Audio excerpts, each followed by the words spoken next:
விடியா திமுக ஆட்சி பொறுப்பேற்றது முதல் தமிழகத்தில் போதைப் பொருட்களான கஞ்சா, குட்கா, கள்ளச்சாராயம் ஆகியவை சர்வசாதாரணமாக பள்ளிக்கு அருகிலேயும் நகரம் முதல் பட்டி தொட்டி வரை இந்த போதைப் பொருள் சர்வசாதாரணமாக பள்ளிகளில் கிடைப்பதாகவும், இதனால் பள்ளி மாணவர்கள் முதல் இளைஞர்கள் வரை தங்கள் எதிர்காலத்தை இழந்து போதைப் பொருளுக்கு அடிமையாகி உள்ளதாகவும் அந்த சம்பவம் தொடர்ந்து அதிகரித்து வருகிறது. இதனால் நாள்தோறும் தமிழகத்தில் தங்கம் விலை அதிகரித்து வருவது போல தமிழகத்தில் பாலியல் குற்றங்களின் எண்ணிக்கையும் தொடர்ந்து அதிகரித்து வருகிறது.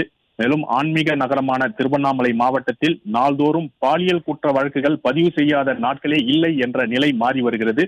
கடந்த சில நாட்களுக்கு முன்பு தண்டராம்பட்டு பகுதியில் ஒரு இளம் பெண்ணை கூட்டு பாலியல் பலாத்காரம் செய்த நபர்கள் 7 பேர் கைது செய்யப்பட்டு தற்போது விசாரணை நடைபெற்று வரும் நிலையில் இந்த கூட்டு பாலியல் பலாத்காரத்தில் மேலும் பலர்கள் சிக்குவார்கள் என்றும் கூறப்படுகிறது. மேலும் ஆன்மீக நகரமான திருவண்ணாமலை மாவட்டம் தற்போது கஞ்சா விற்பனையில் தலைமையிடமாக செயல்படுவதாக சமூக ஆர்வலர்கள் குற்றம் சாட்டியுள்ளனர்.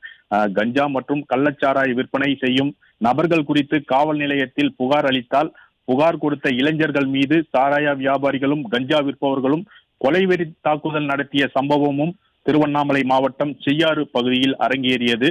கஞ்சா விற்பனை குறித்து புகார் அளிப்பவர்களுக்கு பாதுகாப்பு அளிக்காமல் இதனை காவல்துறையினர் கைகட்டி வேடிக்கை பார்த்துக் கொண்டிருப்பதாகவும், இதனால் காவல்துறையினர் மீது கஞ்சா மற்றும் கள்ளச்சாராயம் விற்பனை செய்பவர்களுக்கும் பாலியல் பலாத்காரத்தில் ஈடுபடும் நபர்களுக்கும் எந்த ஒரு பயமும் இல்லாமல் தொடர்ந்து குற்ற செயல்களில் ஈடுபட்டு வருவதாக சமூக ஆர்வலர்கள் குற்றம் சாட்டி வருகின்றனர்.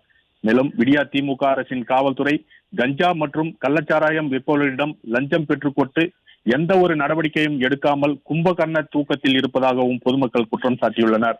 மேலும் திருவண்ணாமலை மாவட்டத்தில் நேற்று ஒரே நாளில் மட்டும் பள்ளி மற்றும் கல்லூரி மாணவிகள் 4 பேர் மாயமாகியுள்ளதாக அவர்களது பெற்றோர்கள் காவல் நிலையத்தில் வழக்கு பதிவு செய்துள்ள சம்பவம் பெரும் பரபரப்பை ஏற்படுத்தியுள்ளது.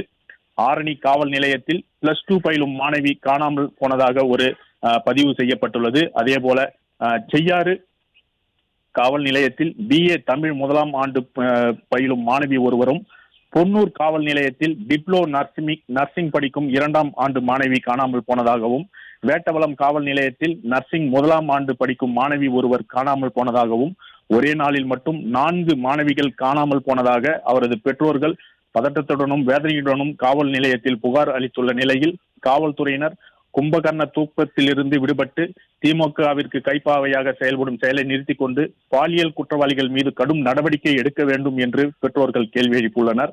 மேலும் காவல்துறையை தன் கட்டுப்பாட்டில் வைத்துள்ள தமிழக முதல்வரோ அப்பா என்று அழைக்கும் போது பெருமிதமாக இருப்பதாக கூறுகிறார். ஆனால் பெண் பிள்ளைகள் காணாமல் போவது ஏனோ அப்பாவின் காதுகளுக்கு கேட்கவில்லையா என்றும் திருவண்ணாமலை மாவட்டத்தில் உள்ள பெண் பிள்ளையை பெற்ற தாய்மார்கள் தற்போது புலம்பி வரும் சூழல் நிலவி வருகிறது.